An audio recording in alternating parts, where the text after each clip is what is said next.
Hi there, and welcome back to Good Distinctions. I'm your host, Will Wright, and Good Distinctions are the spice of life. I am honored today to be joined by Dr. Chris Kaczor. Dr. Kaczor, welcome. Hey, thanks very much. Good to be here. Excellent. So just to start us off, as I do with all my guests, just tell us a little bit about who you are and what you do.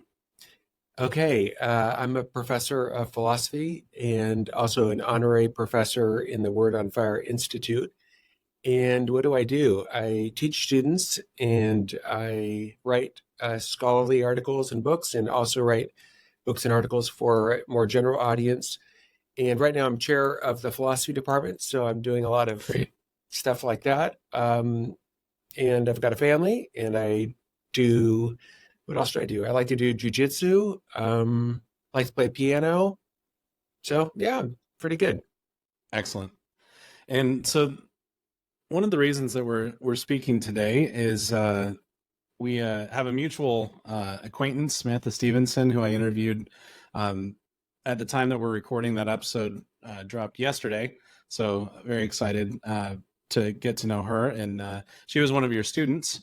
And so that's very exciting. But I read one of your books in my master's program from quite a while ago now. And so that was my first exposure to you. But the reason we're speaking today, I don't know if this will come up on the camera, but we'll try anyway. Yeah, I see it. Not so much, but How to Be Happy. And that's produced by Word on Fire, published by Word on Fire. Sorry, let me pull up this alarm. Sorry about that. No worries, I'll edit it out. Okay. So this book from Word on Fire, published by Word on Fire, is How to Be Happy, Meaning, Faith, and the Science of Happiness. And I absolutely loved it for multiple reasons. The first reason is that it's incredibly practical. I usually, whenever I'm plugging a book on the show, I'll say everyone should go buy it, but this one is free, so people can go to Word on Fire, and I'll put the link in the show notes for that. So you have no excuse to not go and get it and read it. And so that's from Word on Fire. I'm just looking here for the table of contents just to kind of walk folks through. It's a book about positive psychology, the interaction with faith, and then obviously a philosophical lens. But something you say at the end of the book really resonated with one of the goals here at Good Distinctions. For those who aren't regular listeners of the show, Good Distinctions is devoted to inspiring, reigniting good conversations, seeking out the best distinctions, and inspiring others to do the same. And one of the main themes that I keep coming back to is that faith and reason are not in conflict. In fact, they support one another, and that's how you end. You say this book is a new twist on the classic insight that faith and reason work in harmony. So, just to jump us off, I guess what impelled you to write this book? Well, this book kind of arose out of personal experiences. What happened basically is that I went through a kind of personal crisis of happiness and meaning, and I was very depressed and feeling very down. And so since I'm a scholar, I do what scholars do. I Googled how to be happier. And I was surprised to learn all about this new field of positive psychology. And the more I read about positive psychology, the more I was shocked, really, to see that empirical research had actually verified the importance and the efficacy of many traditional Christian practices. So, for instance, the practice of gratitude. The positive psychology researchers studied this in depth, and the way they study medications with, double-blind, two different groups, and you don't know who's doing the intervention, who's getting it, who's not. And basically what they found is that gratitude is a powerful intervention that helps people overcome depression and helps them to actually enjoy and see the good that's already present in their lives. And then obviously in the Christian tradition, gratitude is a very central piece of this, of Christian practice. We have gratitude certainly in terms of Thanksgiving. I mean, we have a whole day in the United States, Thanksgiving Day. And if you're Catholic, it's really part of the Catholic tradition very much because we celebrate the Eucharist. And that's just the Greek term for Thanksgiving. So in thinking about positive psychology, basically I saw these overlaps again and again where Mhm. empirical psychology was basically confirming the wisdom and the helpfulness of these traditional Christian practices. And so, the more I studied positive psychology and the more I saw those overlaps, I thought, well, this is really interesting and it's worth sharing with other people because, uh, in a way, as I said in the book, it's a little bit like Thomas Aquinas in the 13th century, where he Mhm. has this famous 5 ways to argue for God's existence. And what he was Mhm. saying basically is if we take Aristotelian reasoning seriously, we come to the conclusion there has to be an uncaused cause. There has to be some God behind it all. And so he was making an argument then that faith and reason are really working together. Reason, as represented by Aristotle, doesn't contradict faith, but really supports faith. And I think the same thing's Mhm. true of contemporary positive psychology. Well, and what does that term mean, positive psychology? Because I think a lot Well, of people in their mind who, especially folks who are listening, who haven't looked into it scholarly and academically, will see, okay, psychology, I'm thinking about Freud and someone sitting on a chaise, and there's obviously a lot more to psychology now, but what makes it positive psychology? so the term arose and is used by Martin Seligman, and he was the president of the American Psychological Association Hmm. around the year 2000.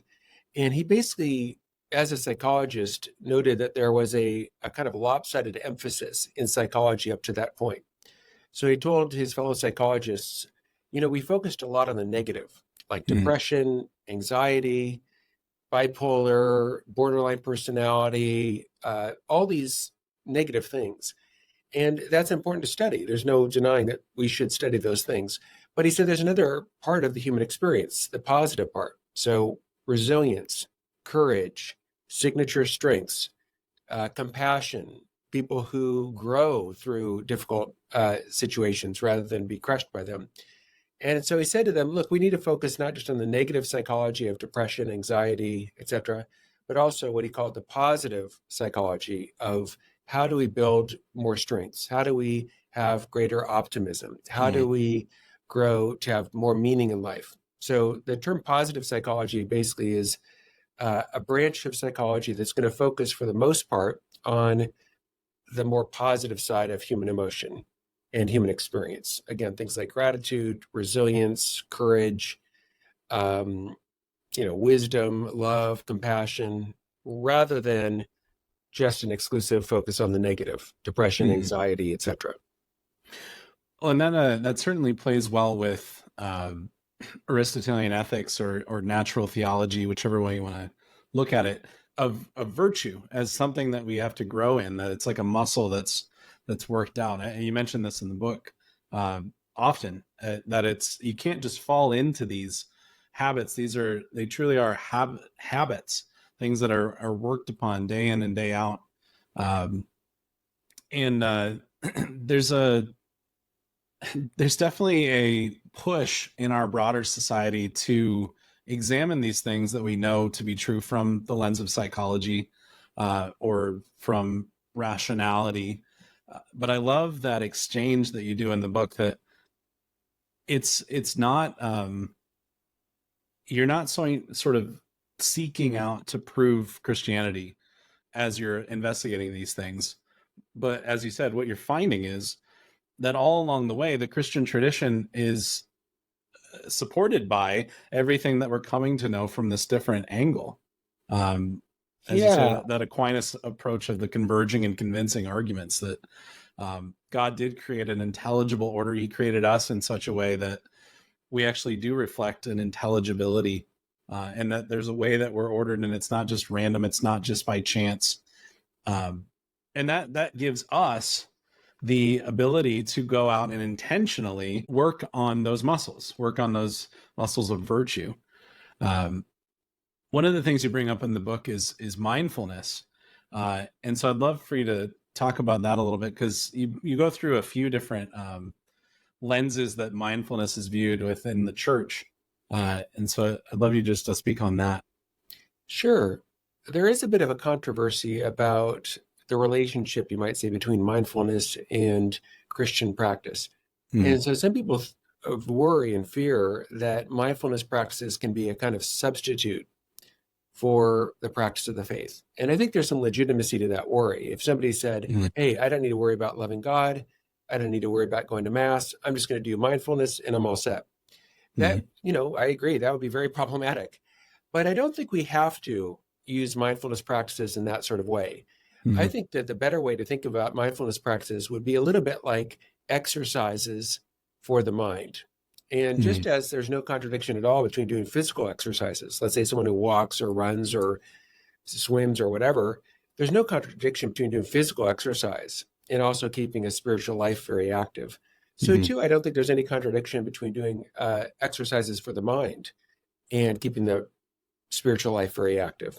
So even though the people who worry about a kind of substitution, I think, have a legitimate point, my reply to that would be, well, really anything can be abused, right? I mean, you could say, I'm going to, I don't know, rather than go to mass, I'm going to, take a walk. Well, that wouldn't show that taking walks is bad, right? I mean, anything can be done at the wrong time, in the wrong way, etc. So what is mindfulness? Mindfulness, as I say, is a kind of mental exercise where you repeatedly focus and refocus on whatever it is you're focusing and refocusing on. So often it's your breathing, but it doesn't have to be. It could actually be mindfulness by means of a visual focus. So you look at a particular point, and if you do that, your mind's going to wander away, and then you bring it back, and your mind's going to wander away again. You can bring it back. And basically, just as physical exercise strengthens your muscles, these sort of mental exercises can strengthen your mind. And if the empirical evidence is correct, and there's been many, many studies done about mindfulness, there are some serious benefits for most people with doing these practices. And I say most people deliberately because, again, it would be like any sort of practice. Is swimming good for everyone?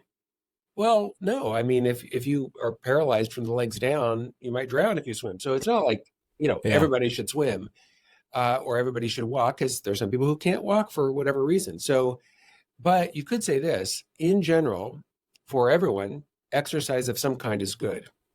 And I think you could say the same thing about exercises for the mind. Like, it's just not good for any human being just to sit around and just watch TV all day long or something. This is not good for your mind. Now, what do you have to do? Mindfulness practices per se? Well, no, I don't think so. I mean, you could play the piano, you could do crossword puzzles, you could just read a book. There's lots of things you can do to keep your mind kind of active and healthy. But there is a lot of empirical evidence that these mindfulness practices, like counting your breaths and refocusing on your breathing, have some benefit for many, not all, but many people. So anyway, in the book, I kind of talk about these practices and suggest that as people of faith, we don't have to be afraid of these practices or say, oh, we have to condemn these practices. Now, it is true that many of these practices arise in the East and with Buddhism, for example. But I don't think that means we can't practice those, those things because they arise from a different culture. If we think of wrestling, the first people who wrestled weren't Christian. This is a pre-Christian activity. Now, does that follow that therefore Christians should never wrestle? Well, no, it's nothing wrong with joining a wrestling team or in high school or whatever, or swimming was something people did before, existed before Christianity. But there's nothing wrong at all or anti-Christian somehow about swimming. So I don't see anything wrong in itself at all about doing these kinds of mindfulness activities. Now, it is a bit of a controversial opinion, though, because there will be people who see this as very dangerous and we can't have any pagan, practices or influences on the church. But I think that kind of view actually is kind of historically naive. There are many, many things that we do in the church, for instance, wearing wedding rings, that originally had a pagan origin. Another example would be Christmas trees. Christmas trees really have originally a pagan origin. Now, does that mean Christmas trees are evil and wrong? Well, no, right? I mean, there are pagans who had legitimate insights, and whether those pagans are in the East or the West, I don't think that really determines whether their insights are legitimate. So I'm trying to draw here in a way on Aquinas. And what I was trying to do in the book is say, well, if Aquinas were to look at the practice of mindfulness, what would he say? And my best guess is he'd probably say, this is a legitimate kind of thing. And Mhm. like any practice could be misused, yes. But again, that's true of literally everything, right? You can think of reading, nothing wrong with Mhm. reading. Could you do that in a harmful way? Of course. I Yeah, mean, if all I absolutely. did was read and my wife's like, "Hey, honey, the kids need this and that." I'm like, "No, honey, I got to read." And I just read, 18 hours a day and the kids need help. My wife needs help. I just ignore them. Well, that's a problem. And does that mean reading is problematic? Well, no. Reading is perfectly fine to do and a good thing to do. But Mhm. yeah, like everything at the right time, in the right way, in the right circumstances. So I think the same thing's true of mindfulness. Well, that distinction is incredibly important. And Aquinas, I agree. Aquinas would definitely sift through it that way. That's where the inspiration for this channel came from. Was Aquinas's maxim: "Seldom affirm, never deny, always distinguish." Uh, and so we have to sift through, because if we just throw out everything that mildly looks pagan, we're going to be throwing away something good and true. Uh, and I know that that's definitely the people that are in my orbit, so to speak, in the Catholic world around me are very open um, to the approach that I think groups like Word on Fire are doing a very good job of, which is sifting through things properly. Like, for example, I know you wrote a book on Jordan Peterson a couple of years ago, and he's a very interesting character. I think I listened to everything he puts out, but I wouldn't have had Bishop Barron not brought him up a Hmm. few years ago. So I find it interesting that um, the reactions that I get from people on Jordan Peterson, it's very interesting, because some people say, "Well, he's not Catholic, so we shouldn't listen to him." Well, that's a very strange tactic uh, to go about life. I mean, how many things are we closing ourselves off to that are true and useful and helpful?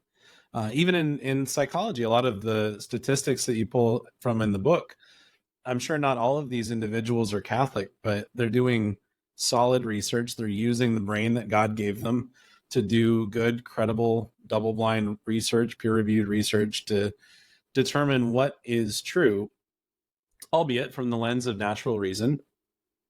But there's nothing wrong with that. Not everything has to be a theological insight. Even in scripture, we have a literal sense and then these spiritual senses that build on the literal sense. So that interplay of faith and reason is so important. In your experience at the university, have you seen a shift in the students, particularly undergrads that are coming in? Have you seen any tendencies one way or another in that regard? I wouldn't say in regard to their fundamental understanding of faith and reason. Hmm. I would say I do see shifts in other respects. So there seems to be, you might call it an increasing fragility Hmm. among many students, where they seem to be afraid of handling problems on their own, you might say. Hmm. That is to say, you have many students whose parents will contact professors and say, Johnny, you got a C- on this paper, and I think this paper is really good, so it really should get, an A or something. That I don't Whoa. remember happening, years ago. So that's kind of a new development, and I think really unfortunate because by the time you're in college, I mean, you're a legal adult. You could get Hmm. married, you could join the armed services. You really, can vote. You really can and should be functioning like an adult. And Yeah. I think that includes kind of handling your own business insofar as you can. So I'd say that's a kind of shift. I'd say Hmm. in just the last few years, and maybe it's partly due to COVID. Like people were kind of cooped up in their room for 2 years, and I don't know. I don't know if that's part of it, but anyway, I do see that, and yeah, I'd say that's not a fantastic development.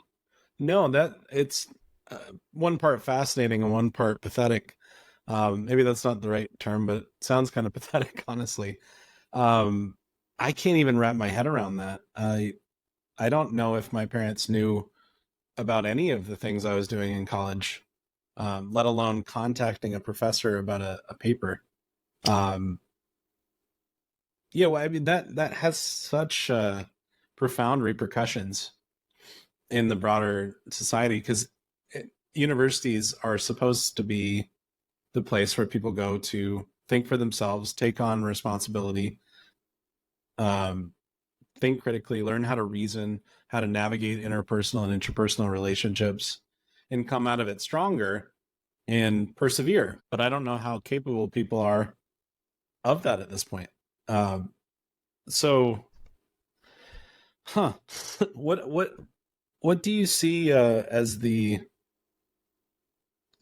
first thing? Like, if you had all of the power to persuade people to go one direction or another, what would you do first? I guess priorities wise, to sort of right the ship. With respect to what in particular? Broader society, I would say young people in general who are trying to find meaning in their lives, trying to navigate a world that maybe doesn't allow them to take personal responsibility. I'm putting a little bit of a value judgment in that question, but what would you say to an undergrad? I'll give it a little bit more flesh. An undergraduate comes to your office and says, Dr. Kaczor, what's the next step I should take to make my life fully my own? I think what I'd advise a student who came to my office to do, assuming for the sake of argument the person was a person who had faith, is to make time every single day to pray. I think that's really important. So I'm talking about maybe 15 minutes every morning to be with God. And the way a person prays, it seems to me, is not so important as the making time to pray. So prayer is just raising your mind and heart to God. And this can be done in lots of different ways. I mean, you could read the Gospels very slowly and imagine yourself in that situation. You could say the rosary. You could visit a chapel and just be in silence. You could write a letter to God. I have a book coming out in the fall called Pray Like St. Augustine. And it basically has kind of prompts for people to write letters to God. And, that's one way to pray that I find very helpful.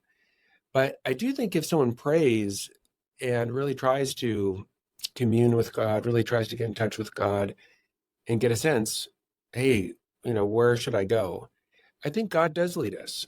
Yeah. I think if we really ask, especially if we keep on asking, hey, what's the next step for me?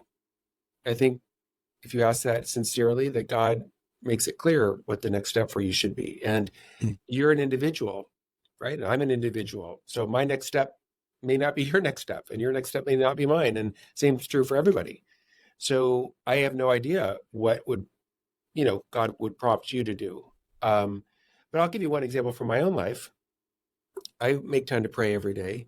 And basically, I don't know exactly what led to this, but I basically kind of got the feeling that God wanted me to stop drinking alcohol.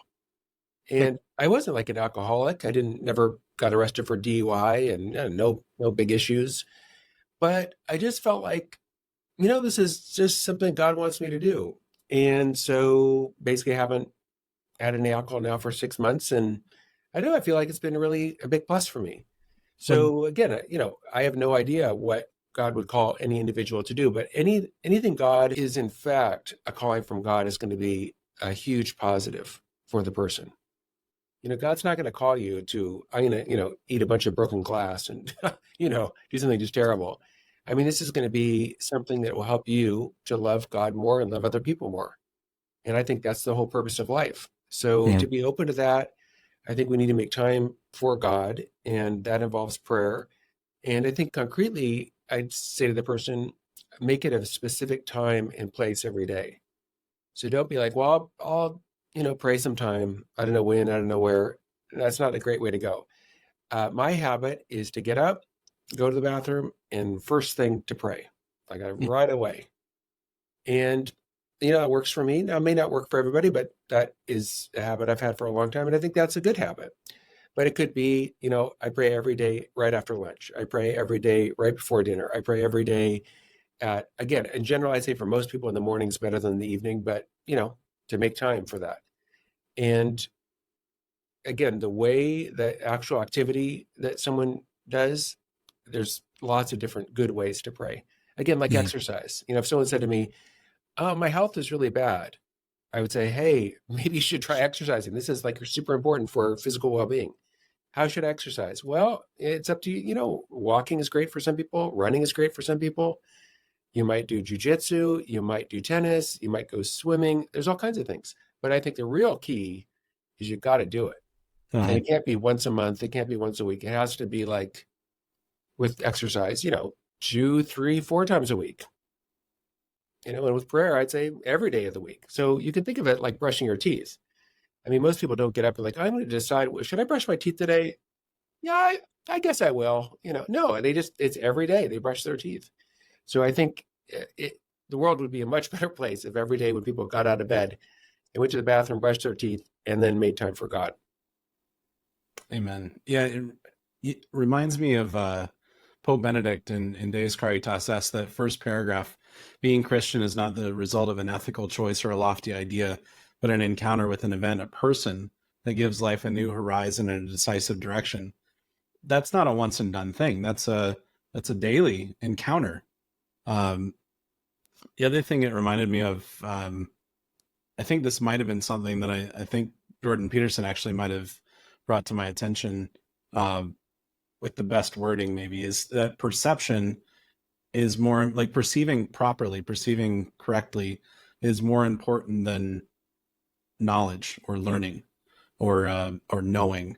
That to be able to see something and see it properly and clearly has more benefit, which I think just speaks to what you're saying about intentionality, right? That you can't just, and you talk about this in the book, you say you can't just say blandly, I'm going to exercise more. You have to say, I'm going to do this action at this time. Like it has to be Exactly. specific. Yeah. The And probability of you carrying out a good intention goes way, way up if you're very concrete and specific and you have bright lines. So again, with exercise, say, well, I'm going to exercise more. That's great. That's great. But it's much more likely going to happen if you say, I'm going to walk every morning at 9 o'clock and I'm going to walk for half an hour or whatever your thing is. I'm going to play tennis Monday, Wednesday, and Friday with my friend, Frank, and we're going to meet at the tennis club at 5 or whatever, meet at the courts at 5, and we're going to play. That's much more likely to happen than, sometime when I get around to it, I'll play tennis. I mean, that could be a year before you get around to it, right? It's much better to have bright lines. You have a set time, a set place, and really, I think, honestly, ideally, every day. And the reason is that if it's just too, I think if you said Monday, Wednesday, Friday, that's more likely to happen than just 2 days a week or 3 days a week when it's up in the air when it's going to be. It's just better, much better for any habit, anything you want to do. Make it very concrete, very specific. Again, every morning at 8:30, every evening at 7. And again, okay, of course, life happens. Someone in your family needs to go to the ER. Okay, well, maybe that day you can't do your normal schedule. But for most of us, right, 95% of our day is very similar to what happened before. I mean, most days you're not rushing to the emergency room, right? I mean, most days you're hopefully just not. a Yeah. normal day, right? It's a normal day. And what you do on a normal day is going to shape your life dramatically, either for the good or for bad. So, yes, of course, you can't plan every day out, and there's going to be, unexpected things, emergencies, but that's a different matter, right? That's rare, that's unusual, but I think it's really wise to try to make your schedule and your routine something that's very very much moving you towards good habits, moving you to the right place. So good habits in terms of prayer, good habits in terms of physical well-being, exercise and food, good habits in terms of the ethical life, right? So do we make time to do something courageous, to exercise our practical wisdom, to exercise our temperance? I mean, again, we can choose to do that. So anyway, I think for me, those are things that have been important, things I've learned. And, obviously I'm still trying to progress down the road and, figure things out and grow. But I feel like for me, at least, these things have been really helpful to think about and to try to do. Well, I just finished the book just a couple days yesterday. Actually, I had finished reading it, knowing this interview was coming, and it's full of practical wisdom. That's not just sort of your thoughts, right? These are well-researched, solid, rational, tangible things that we can put into practice in a real, intentional way, something that can assist anyone. It is very universal. You leave enough room open. Like you say, you don't have to exercise this way. You could exercise in a whole bunch of different ways. But the things that are contained in on how to be happy is something that all of us want. We all want to be happy. And this gives us some practical guidance to actually move forward in that. So thank you for sharing it with everyone, and especially for Word on Fire for making it so accessible. Most of the time, downloaded ebooks that are free are not this good. So thank you for that. But we're about at the half-hour mark, so I know I wanted to honor our time there. But anything you'd like to share or add or plug in a particular way, Dr. Kaczor? No, well, I appreciate you having me on to talk about these things. And again, since it's a free book, I hope everybody is able to download that and benefit from it, because, I want people to really, have a better life. And not everyone has the time that I do to research everything and look up all this stuff. And so what I've tried to do is make it very useful for people. And now it's, convenient and cost-free. So I think there's some benefits to it. So thanks for discussing all this with me. Yeah, thanks for coming on, and thanks for sharing what you did. Where can people find some of your other work? And obviously Amazon, but do you have a website? I do. I have a website at LMU, and I'm on Twitter or X at Professor or Prof_Kaczor. Great. And so I try to tweet, semi-regularly. I'm not like a super tweeter, but anyway, so I'm there. I'm on Facebook also, so people can follow. I post things on there. I try to write, or I do write 2 articles a month for Word on Fire. So great. People are interested in my work. I think you can sign up at Word on Fire and get like an email when a new article comes out or something. But I like doing that. It's fun. I'm working on an article now. It's not out yet, but it's called "If 2 + 2 = 4, Then God Exists." So it's kind of a fun article, but we'll see if I convince the new atheists. Good luck with that. It may not happen. For those listening, go to gooddistinctions.com to subscribe. And Dr. Kaczor, thanks so much. Thanks for helping us learn how to be happy. Thank you.